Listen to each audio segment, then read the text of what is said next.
le Seigneur, bonjour. Notre enseignement de ce matin a pour thème la foi, c'est voie à la croix. Comme vous savez, depuis un temps, nous lisons l'Épître aux Romains. Et l'Épître aux Romains, on nous présente la foi d'Abraham,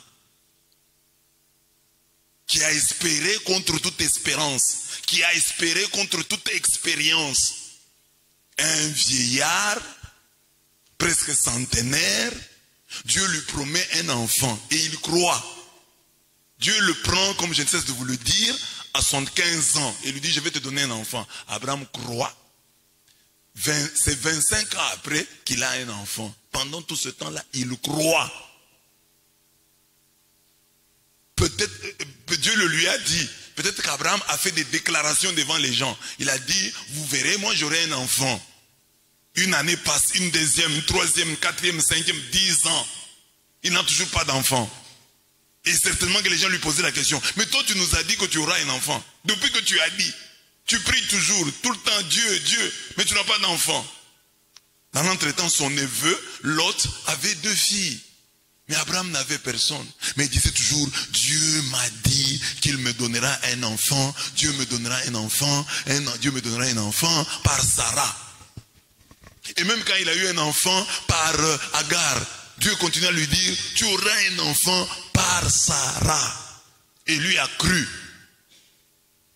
Espérant contre toute espérance. C'est-à-dire quoi? Il a cru d'abord que Dieu, qui crée tout à partir de rien, est capable aussi de ressusciter les morts. C'est-à-dire qu'il n'y a pas de situation compliquée pour lui. Du moment qu'il crée à partir de rien, il n'y a rien, il dit un mot et la chose arrive. Alors ce Dieu-là qui est capable de créer par la parole, de créer, de nous faire du bien à partir de rien. Alors il dit, ce Dieu-là doit être fort contre la mort. Parce qu'il nous fait du bien à partir de rien. Donc il doit être fort contre la mort. C'est ainsi que, dans la même logique, quand Dieu lui demande son fils, il n'hésite pas. Il le prend. Il est prêt à l'immoler. Parce qu'il dit, même si je l'immole, même si je le tue, comme Dieu m'a promis. Bon, lui, il s'en tient à la promesse. Dieu m'a dit qu'il va me donner un fils. Et c'est par ce fils que je serai grand. C'est par ce fils que je serai le père d'une multitude. Bon, maintenant, Dieu me demande ce fils. Il doit avoir un truc. Il va faire quelque chose. Parce que c'est Dieu-là, il a créé, il appelle à l'existence ce qui n'existe pas. Bon, alors, s'il appelle à l'existence ce qui n'existe pas, bon, mon enfant déjà existe. Bon, maintenant, si je le tue, au moins son corps est là. Est-ce que ce serait difficile à Dieu de ressusciter un corps, lui, qui appelle à l'existence ce qui n'existe pas? Est-ce que vous comprenez la logique d'Abraham? Il dit, Dieu est capable, à partir de rien, de tout créer. Il peut créer à partir de rien. Il n'y a rien. Il dit que la lumière soit et la lumière. Il dit qu'il y ait le ciel, il y a le ciel. Qui est ceci et ce qu'il dit là, il le crée par la parole. Bon, s'il est capable de tout créer par la parole, de tout créer à partir de il n'y a rien, bon, il crée. Mais maintenant ici, il y a déjà quelque chose. L'enfant est là, il vit. Dieu m'a promis que par cet enfant, je serai grand. Mais maintenant, Dieu me demande ce même enfant. Non, il n'y a pas un problème. Dieu trouvera un moyen. Bon, donc il y aura quelque chose. Bon, il ne sait pas quoi, mais il dit, il y aura quelque chose. Ça ne se terminera pas mal. C'est ça la foi d'Abraham. Ça ne se terminera pas mal. Avec ce Dieu à mes côtés, non, en tout cas, ça se terminera en beauté. C'est ça qui se dit. Ça se terminera en beauté. Même si ça me paraît difficile, mais ça se terminera bien. Parce que Dieu est là, Dieu est bon, Dieu ne peut pas me mentir. Dieu tient à sa parole. Donc ça se terminera bien. Il peut y avoir des problèmes, il peut y avoir des difficultés. Mais je sais une chose, ça se terminera bien. Je sais qu'il y a un Dieu dans les cieux qui console les justes et justifie. Je sais qu'il y a un Dieu puissant dans les cieux qui contrôle toutes choses. Peu importe les temps et les circonstances, je te fais confiance.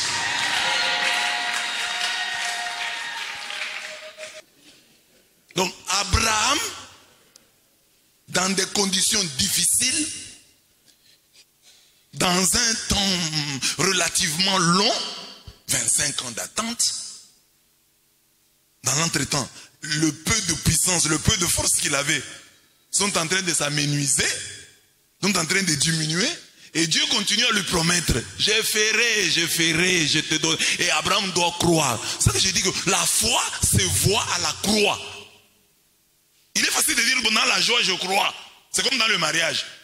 Pour voir l'amour d'un papa, d'un homme envers sa femme, c'est quand sa femme tombe malade. Que la femme, parce que quand vous êtes en bonne santé là, papa va vous dire toujours je vous aime. Mais tombez malade, vous femmes, vous verrez si votre homme vous aime vraiment. Vous êtes malade. Vous maigrissez. D'abord, il y a des hommes qui n'aiment plus suffisamment leur femme quand elle tombe enceinte. Alors que c'est lui le producteur de la grossesse là. Et il commence à ne plus aimer sa femme parce qu'elle est déformée. Elle a des boutons, et puis bon, voilà, je ne comprends pas. Les hommes sont comme ça. Alors, pour qu'on dise qu'un homme aime sa femme, que sa femme tombe malade, on va voir. Pour qu'on dise que la femme aime son mari, que l'homme là n'ait plus l'argent. Que l'homme là n'ait plus l'argent. Quand vous voyez une femme qui vous aime, vous n'avez pas d'argent, ou vous n'en avez plus, ça c'est une bonne femme. Mais tant que vous avez l'argent, vous ne saurez jamais si l'homme, la femme là vous aime. Parce que les femmes ici, il y a beaucoup de femmes, si on leur dit, il y a l'argent ici et le mariage, elles vont prendre l'argent. Demandez à la femme qui est à côté de vous, on met $1 million et le mariage, vous prenez quoi? La fille dit, je prends 1 million et j'épouse un homme, j'achète un homme, ou on fabrique pour moi un homme. On fabrique maintenant des hommes, non? Donc, pour voir l'amour d'une femme, c'est quand il n'y a plus d'argent ou il n'y a pas d'argent. Pour voir l'amour d'un homme, c'est quand la femme tombe malade. Pour voir l'amour des frères et sœurs, c'est quand il faut partager l'héritage.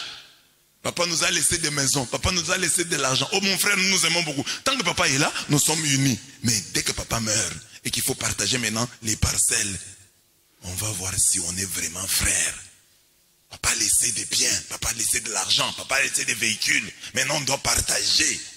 C'est là qu'on voit, au partage de l'héritage, qu'on voit les vrais frères, les vraies sœurs. Alors aussi, la foi se voit aussi à la croix. Quand tu es bien, oui, tu peux dire je crois en Dieu qui chante. Mais le jour où tu deviens aveugle, le jour où tu tombes malade, le jour où à l'hôpital on dit tu souffres d'un cancer, comment tu vas continuer à croire à ce Dieu qui t'a abandonné, qui t'a laissé avoir le cancer, à ce Dieu qui t'a laissé devenir aveugle? Tu croiras en lui? C'est facile de dire aujourd'hui je crois en Dieu. Tu es intelligent, tu es en bonne santé, tu parles, ta femme est en vie, tes enfants sont en vie. Est-ce que diras-tu la même chose le jour où tu perdras tout ça? Est-ce que pourras-tu être comme Job, capable de dire l'Éternel l'a donné, l'Éternel l'a repris, que son nom soit béni? Ça, la foi, elle se voit à la croix. Donc la première lecture nous parle de la foi, la deuxième lecture nous parle de la croix. Dans la deuxième lecture, on dit quoi? Déclarez-vous pour Jésus devant les hommes. Ne reniez pas Jésus devant les hommes. Quels hommes? Les hommes qui vous menacent. Les hommes qui veulent vous tuer. Les hommes qui vous amènent devant les tribunaux. Vous pouvez continuer à vous déclarer de Jésus. Je suis de Jésus. J'appartiens à Jésus. On t'arrête. J'appartiens à Jésus. On va te tuer. J'appartiens à Jésus. Vous vous souvenez de cette histoire du pasteur dans une veillée de prière? Les suicidaires entrent dans la veillée de prière et ils demandent au pasteur, si tu veux rester en vie, injurie tes chrétiens.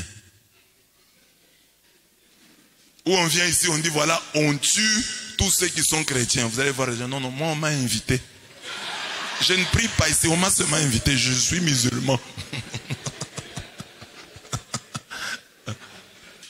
La foi se voit à la croix. Jésus dit, déclarez-vous pour moi devant les hommes. Quel type d'hommes? Les hommes qui veulent vous faire du mal. Les hommes qui veulent vous persécuter à cause de votre foi. Déclarez-vous.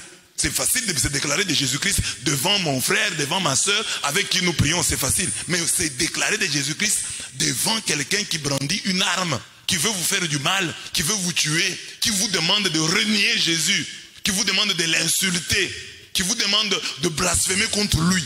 Est-ce que vous serez capable? Le jour venu, on dit voilà, ou bien vous vous déclarez pour Jésus-Christ, ou bien nous vous tuons, ou bien vous reniez le Christ, ou bien nous vous tuons. Vous avez le choix. Vous faites quoi? Je n'ose pas poser la question. C'est pourquoi l'église fête les martyrs. Vous voyez, chaque jour, il y a un martyr, le prêtre en étole rouge, le prêtre en chasuble rouge, pour fêter les martyrs. C'est pas facile. Là, tu peux dire, quand je pose la question, moi je pourrais mourir pour le Christ. Ce n'est pas évident. C'est une grâce. C'est pourquoi on loue Dieu, parce que ces gens-là ont été touchés par la grâce. On peut maintenant la dire théoriquement. Si je pose la question, des gens vont dire, oui, moi je suis prêt à mourir pour le Christ. Ce n'est pas évident. C'est une grâce de Dieu. Vous pensez que si vraiment on vient ici, on dit, voilà, qui va mourir pour le Christ? Moi je vais accepter. On ne sait pas. Hein? Donc, ce n'est pas évident que je vais dire oui. Il faut que j'ai la grâce de Dieu ce jour-là. Si je n'ai pas la grâce de Dieu, je vais chercher un motif. Non, je dois encore prêcher, je dois rester au milieu de vous, bien-aimés, pour continuer ma mission. C'est pas évident. Et puis, même si j'accepte, parfois je vais accepter parce que vous êtes là.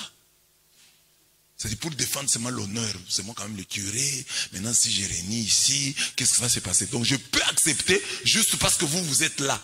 Mais si je suis seul, dans un coin, vous n'êtes pas là. On dit, réunis le Christ. On te laisse la vie sauve. Réunis le Christ. C'est dans le coin. Nous sommes seulement à deux avec ces messieurs-là. Parce que quand il y a les gens, les yeux des gens peuvent t'encourager. Ah, tu es là. Papa Tridon, est-ce que tu acceptes de mourir pour le Christ? Papa Tridon regarde, maman peut-être de lui dire, accepte. Tout le monde les regarde et il dit, mais si je refuse ici, comment je vivrai avec maman Émérance? Elle va m'animer toute la vie. Tu vois, même les motivations. On peut donc mourir, martyr, mais sans avoir l'amour pour le Christ. On ne meurt pas pour le Christ, mais on meurt pour sauver la face. Parce que les gens sont là. On ne témoigne en réalité pas, on ne témoigne pas du Christ, mais on veut donner une bonne impression aux gens qu'on est chrétien. Mais pour le Christ, vraiment mourir pour le Christ. Alors Jésus dit, déclarez-vous, quand en temps difficile, quand être chrétien deviendra un crime, quand pour le simple fait d'être chrétien, on voudra mettre fin à vos jours, comment est-ce que vous allez faire? Là, je suis allé loin. Mais je rentre tout près et je vous pose la question, bien-aimé. C'est pas seulement devant une arme que vous devez vous déclarer du Christ, mais devant l'argent. L'argent est là. Vous suivez le Christ ou vous suivez l'argent? C'est ça, c'est déclaré devant Jésus-Christ. Devant les sollicitations de ce monde. Le plaisir est là. Et le Christ est là. Tu dois choisir. C'est aussi devant les hommes. Tu dois te déclarer pour Christ. Oui, il y a l'argent, mais j'appartiens à Jésus-Christ. Je ne veux pas me laisser corrompre. Je ne veux pas me laisser avoir. Oui, il y a la sollicitation de l'argent. Il y a la sollicitation du pouvoir. Il y a la sollicitation de ceci, du sexe. Mais je choisis le Christ. Je me déclare pour le Christ. Et je considère que le fait d'être corrompu, le fait de corrompre, c'est trahir le Christ. Alors, si tu acceptes de rester pauvre, alors qu'on est venu avec une bonne proposition de corruption, tu refuses, tu la rejettes, tu t'es déclaré pour le Christ devant les hommes. Il ne s'agit pas seulement de dire j'appartiens au Christ, je ne veux pas insulter le Christ, je ne veux pas blasphémer contre le Christ. Non, il s'agit de prendre position par notre comportement. Je refuse cet argent parce que je suis chrétien. Je refuse ces avances parce que je suis chrétienne. Parce que je suis chrétien, je reste attaché à mon Dieu. La foi se voit à la croix. Et nous avons un bon témoignage de Jacques Le Breton, ce Français qui est allé à la guerre et il a perdu là-bas ses yeux et ses mains. Et il a écrit des livres, il a témoigné, il est passé par tous les événements à Lubumbashi. Jacques Le Breton. Sans yeux, sans main. Et il disait quoi? Il dit, le plus grand handicap dans la vie, ce n'est pas d'être amputé du bras ou perdre ses yeux. Il dit, le plus grand handicap, c'est d'être amputé de Dieu. Quand vous n'avez pas Dieu dans votre vie, c'est ça la meilleure paralysie. La pire des paralysies. La pire des amputations. Mais dans ça, il a perdu les yeux, il a perdu les sans yeux, sans main, il a perdu les mains, mais il est resté attaché à Dieu. Il pouvait chanter, je crois en Dieu qui chante et qui fait chanter la vie. Beaucoup de chrétiens disent, je crois en Dieu. C'est parce que tu n'es pas encore passé par la croix. Regardez-nous, parfois des petites épreuves de rien du tout. Tu cherches 10 000 francs, tu avais 10 000 francs, tu cherches et tu ne trouves pas. Et tu blasphèmes. Comment Dieu peut permettre que je ne retrouve pas les 10 000 francs? Donc tu impliques Dieu dans la perte de 10 000 francs et tu déplaces les langages. Tu as un rhume, une toux qui persiste et tu déplaces les langages. C'est pas encore la mort. Hein? Un rhume, une toux qui perdure et tu déplaces les langages. Mais où est Dieu? Après avoir mal vécu, jeune fille, tu ne trouves pas le mariage. Tu sais quand même que tu es responsable de ce qui t'arrive. Mais tu déplaces le langage. Où est Dieu dans tout ça? Des petites souffrances, des petites peines te poussent à déplacer le langage, te poussent à blasphémer. Mais maintenant, quand il y aura les grandes souffrances, les grandes peines, des boutons au visage qui sont passagers, qui sont parfois dus à ton âge, te pousse à douter de l'existence de Dieu, à douter de la puissance de Dieu, parce que tu as des boutons au visage. Mais Dieu est où? J'ai toujours des boutons. Une petite contrariété pour nous pousse à déplacer le langage. Tu repasses une robe le dimanche pour venir à la messe. La robe se brûle. Alors que tu en as beaucoup. Mais Dieu est où? Comment il peut permettre que ma robe se brûle? Dieu est où? Avec ça, les gens vont prier. Des petites choses de rien du tout nous poussent à déplacer le langage, à renier Dieu, à ne pas croire en lui. La foi se voit à la croix. Pas seulement n'attends pas la persécution, mais les petites contrariétés de la vie. Tu veux faire ceci, ça n'arrive pas. Alors que Dieu te demande seulement de la patience, ça viendra. Ça viendra, mon fils. Mais non, tu te révoltes contre Dieu.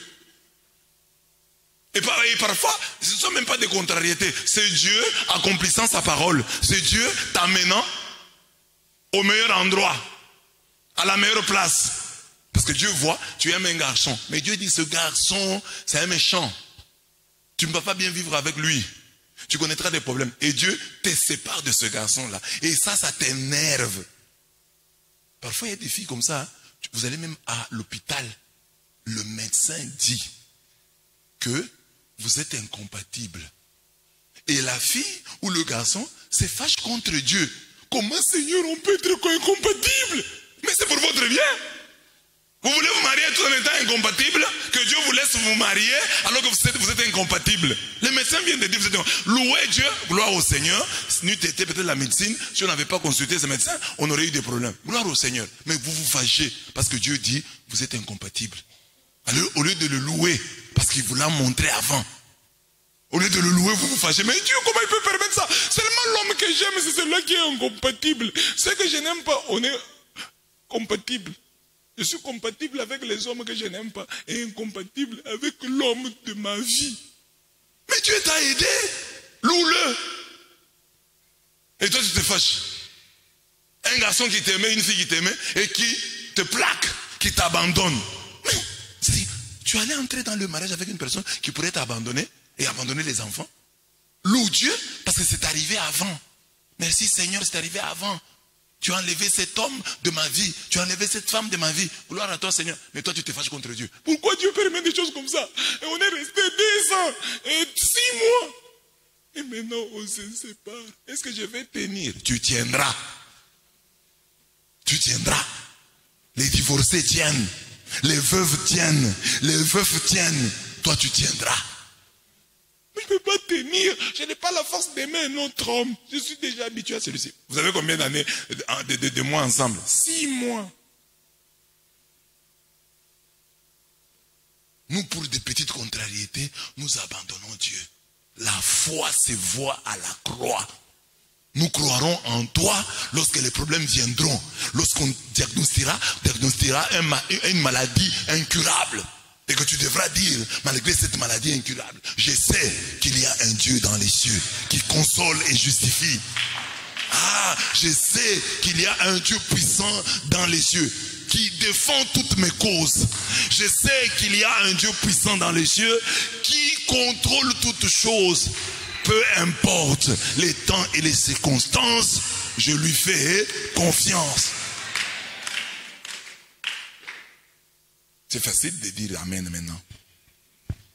C'est facile de dire Amen maintenant. Mon soeur Kabanga d'illustre mémoire nous raconte qu'un jour, il est allé voir un prêtre à qui on avait amputé une jambe. Et il lui sort ce que je suis en train de vous dire là. Que Dieu est là, que Dieu est bon. Et le prêtre lui dit, tu dis ça parce que toi tu as toutes tes jambes. C'est pourquoi tu me dis ça. Si tu avais perdu une jambe, je crois que tu prêcherais autre chose. C'est plus facile. Quand vous avez les deux yeux, les deux mains, les deux pieds, les deux jambes, de dire, oh, peu importe les temps et les circonstances, je lui fais confiance. C'est facile. C'est facile de dire ça. C'est pourquoi il faut demander à Dieu la grâce de la foi. C'est pourquoi la prière augmente en nous la foi, doit être ta prière permanente, la prière quotidienne. Chaque jour, augmente en moi la foi. Augmente en moi la foi. Parce qu'on dit sans la foi, impossible de plaire à Dieu. Tu dois demander à Dieu constamment, augmente en moi la foi. Augmente en moi la foi. Augmente en moi la foi. Parce que tu ne sais pas les problèmes qui t'attendent demain. Si tu n'as pas la foi et qu'il y a un grand problème, tu as une petite foi comme ça, mais le problème est grand. Comment tu seras porté? Il faut que tu aies une foi correspondante à la croix qui viendra. Une foi qui te permettra de porter la croix qui va venir. Parce que tu ne sais pas la croix qui viendra. Les filles, vous qui êtes ici, vous êtes toutes contentes de vous marier. Tu sais ce que ton mari deviendra dans 5 ans? C'est facile de venir ici à l'église et de dire, hein, je t'aime. C'est facile de venir ici à l'église, de faire porter à la fille là, le voile. Je t'aime. Je vois encore un mariage, quelqu'un qui s'est marié ici dans cette église. Le thème c'était que votre oui soit oui, que votre non soit non. Et aujourd'hui où sommes-nous? Bien aimés, ce n'est pas facile. Parce que ton mari, ta femme peut devenir une croix. Mais le mariage c'est ça, quand vous vous engagez dans le mariage. C'est-à-dire, même si tu deviens une croix, je te porterai. D'ailleurs, tu es une croix, je te porte. Mais si tu deviens une croix plus lourde, je te porterai. Ça, le mariage. Le mariage, quand on vient s'engager ici, c'est pas pour dire que ça sera facile. Tant que mon mari sera bon, je serai bonne. Tant que ma femme sera bonne, je serai bon. Non! Le mariage prévoit la croix. C'est pourquoi le jour du mariage, on donne aussi la croix. Pour que la personne sache que c'est pas facile. Ce n'est pas facile. Mais tous les jeunes ici croient que le mariage c'est facile. Tout le monde demande à Dieu le mariage. Seigneur, donne-moi le mariage. Est-ce que tu as demandé la force de porter la croix du mariage? Parce qu'il faut demander, tu ne sais pas, tu as la foi, mais est-ce que ta foi te permettra de porter ton mari devenu croix? Ta foi te permettra-t-elle de porter ta femme devenue croix? C'est pas seulement la femme, même le travail va devenir une croix à un moment. Toute chose peut devenir une croix à un certain moment. Est-ce que tu as la foi suffisante pour porter cette croix? Que Dieu te donne une foi qui correspondra à toutes les croix que tu rencontreras sur ta voie. Amen. Je répète, que Dieu te donne une foi correspondante à toutes les croix que tu rencontreras sur ta voie. Que Dieu vous bénisse. Nous nous mettons debout et nous prions. Je veux que nous puissions prier avec les paroles de ce chant-là. Vous dites avec moi, je sais qu'il y a un Dieu dans les cieux qui console et justifie. Je sais qu'il y a un Dieu dans les cieux qui défend toutes mes causes. Je sais qu'il y a un Dieu puissant dans les cieux qui contrôle toutes choses. Peu importe le temps et les circonstances, je lui fais confiance. Je lui fais confiance.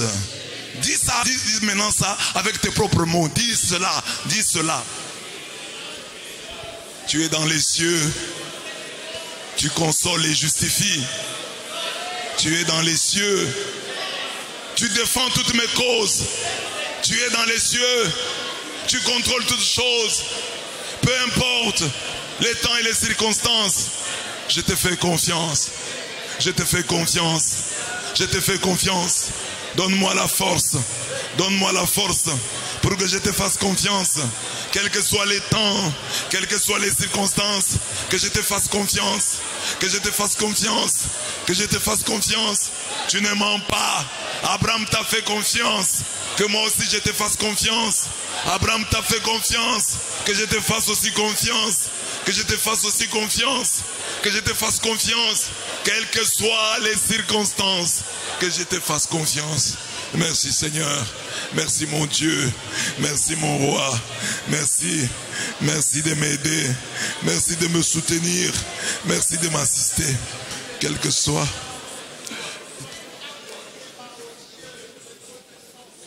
Que Dieu te donne une foi correspondante à toutes les croix que tu rencontreras sur ta foi. Que tu aies seulement la foi là. Parce qu'on dit sans la foi, il est impossible de plaire à Dieu. Donc tu dois avoir toujours la foi. Mais la croix peut être plus grande que ta foi. Alors, tu ne sauras pas porter la croix. Et si tu ne sais pas porter la croix, tu n'as plus de foi. Or, toi, tu dois avoir la foi. Et ta foi doit correspondre à la croix. Que Dieu me donne cette foi-là. Que Dieu te donne cette foi-là. Quel que soit. Prie le Seigneur. Donne-moi la foi qui me permettra de porter ma croix. Oui, à n'importe quel moment, Seigneur.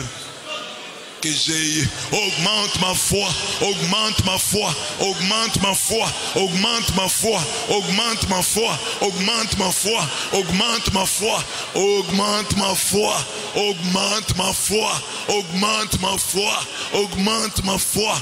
Tu connais l'avenir, tu sais les problèmes qui viendront. Oui Seigneur, augmente ma foi, augmente ma foi, augmente ma foi, augmente ma foi.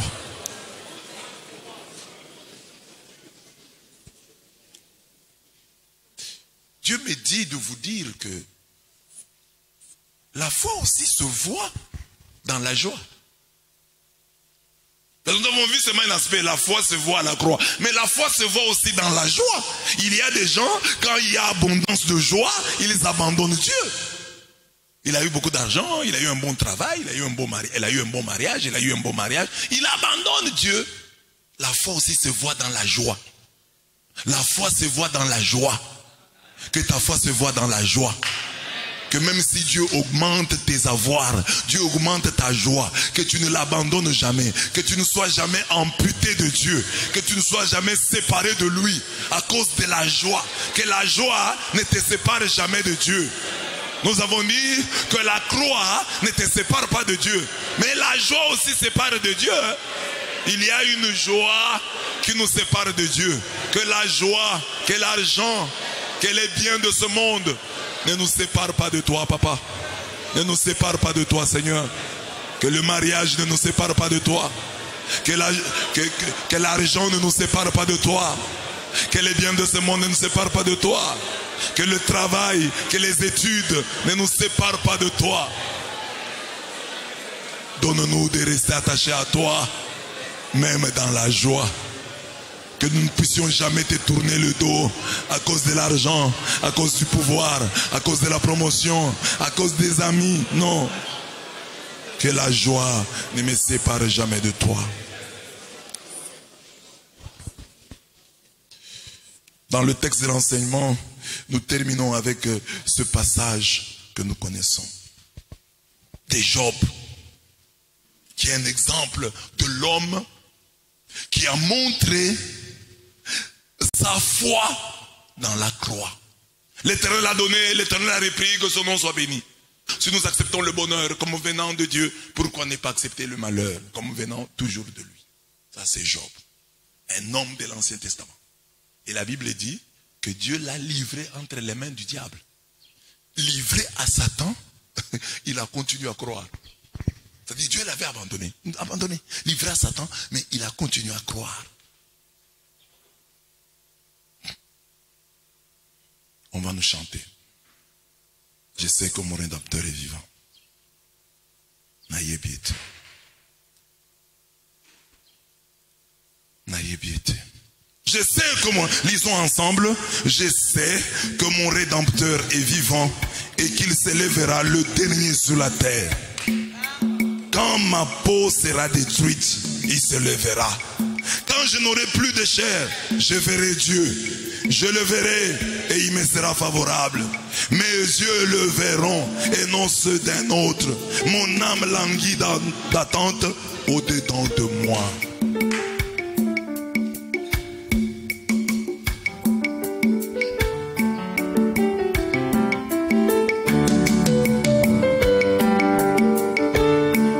Tu as des problèmes, mon frère. Tu as des situations difficiles. Dieu te donne l'occasion un jour je sais, de dire que tu espères contre toute espérance. Même le dernier, un jour je sais, un jour je sais, un jour je sais, un jour je sais, il s'élèvera dans ma vie, même le dernier. Un jour je sais, un jour je sais, un jour je sais, un jour je sais, un jour je sais, il s'élèvera dans ma vie, même le dernier. Un jour je sais, un jour je sais, un jour je sais, un jour je sais, un jour je sais, il s'élèvera dans ma vie, même le dernier. Dans mes combats, même si c'est difficile, tu t'élèves. Tu t'élèves et tu honores tes enfants. Tu honores leur foi. Ils sont là chaque matin. Un jour je sais, il s'élèvera par ma vie, même le dernier. Un jour je sais, un jour je sais. Naïbete, naïbete, naïbete à côté les mains. Moto asuka na bomo yanga. Naïbete, naïbete. Naïbete, naïbete, naïbete à côté les mains. Moto asuka na bomo yanga. Naïbete, naïbete. Naïbete, naïbete. Tu t'élèves le dernier. Quand le monde désespère de nous, quand le monde désespère de toi, toi tu t'élèves et tu te manifestes. Dieu des pièces de rechange. Dieu qui change les circonstances. Un jour je sais, un jour je sais, un jour je sais, il s'élèvera dans ma vie, même le dernier. Un jour je sais, un jour je sais. Un jour je sais, un jour je sais, un jour je sais, il s'élèvera dans ma vie, même le dernier. Un jour je sais, un jour je sais, un jour je sais, un jour je sais, un jour je sais, il s'élèvera dans ma vie, même le dernier. Un jour je sais, un jour je sais, un jour je sais, un jour je sais, un jour je sais, il s'élèvera dans ma vie, même le dernier. Un jour je sais, un jour je sais. Akotele makokota likamonanga. Akotele makokota likamonanga. Akotele makokota likamonanga. Akotele makokota likamonanga. Akotele makokota likamonanga. Akotele makokota likamonanga. Akotele makokota likamonanga. Akotele makokota likamonanga. Akotele makokota likamonanga. Akotele makokota likamonanga. Akotele makokota likamonanga. Akotele makokota likamonanga. Akotele makokota likamonanga.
bénédiction te donne une santé de fer.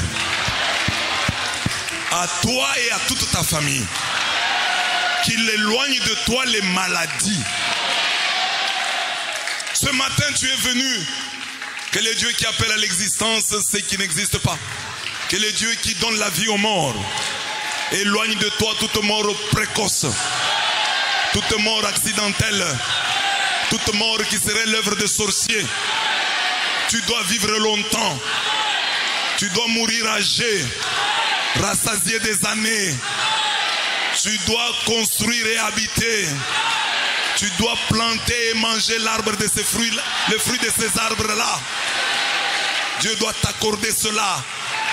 Ce matin, tu es venu. Que Dieu bénisse ta famille. Que Dieu bénisse ton entourage.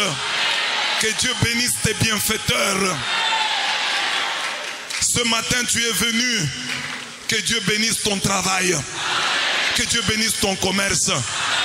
Va de l'avant. Que Dieu réalise tous tes projets. Que Dieu te remplisse de joie. Ce matin, tu es venu en présence du Dieu de victoire. Qu'il confonde tes ennemis. Que tout ce qu'ils projettent contre toi soit nul et sans effet. Que tous leurs plans soient voués à l'échec. Que la honte demeure dans leur camp. Et que chaque matin, ce qu'ils attendent voir dans ta vie, qu'ils ne le voient pas. Que chaque fois qu'ils te combattent, que Dieu te donne de prospérer. Que chaque fois qu'ils te combattent, que Dieu te donne de prospérer. Que cette bénédiction t'accompagne tous les jours de ta vie. Que la grâce et le bonheur t'accompagnent tous les jours de ta vie. Que Dieu te bénisse.